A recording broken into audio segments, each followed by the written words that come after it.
Сәлем қыздар, біз бүгін сіздермен өте дәмді медовик тортын дайындаймыз. Бізге қажетті заттар: 150 грамм сары май, 1 чайный ложка сода, 280 грамм ұн, 150 грамм құмшекер, 4 жұмыртқа және 110 грамм бал қажет. Ең алдымен табамызға сары майымызды салып аламыз. Оның үстінен 110 грамм балымызды құямыз.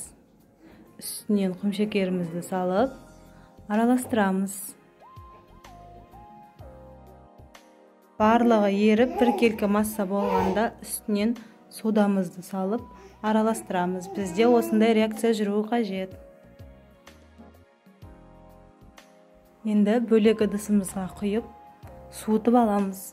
Толық суу үшін 20-25 минут уақыт кетеді.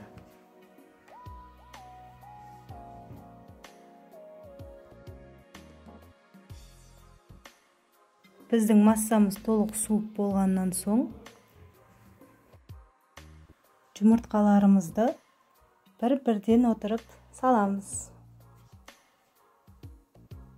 Барлығын бірден салып жіберуге болмайды. Пенчигіміздің көмегімен араластырамыз. Осылай барлық жұмыртқаларымызды салып шығамыз.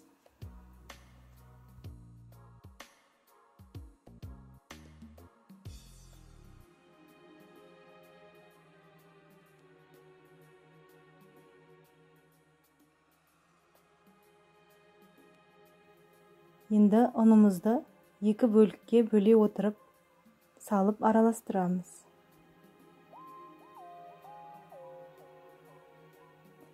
Өте оңай дайындалады. Міндетті түрде жасап көріңіздер.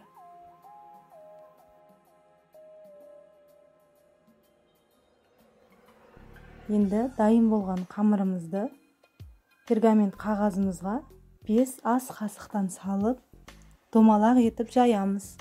Менде диаметрі 28 сантиметр.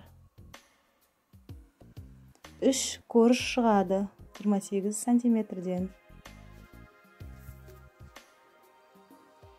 Қызып тұрған пешімізде 250 градуста 3-4 минут пісіріп аламыз.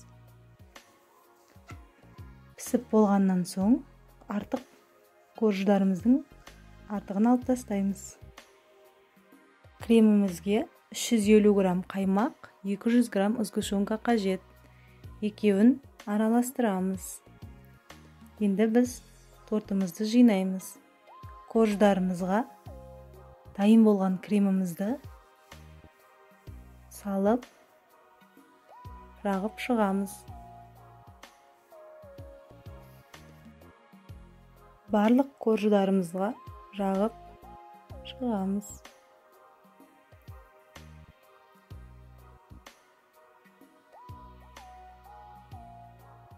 Менің видеоларыма лайк басып, комментария жазып тіркеліп кетіңіздер.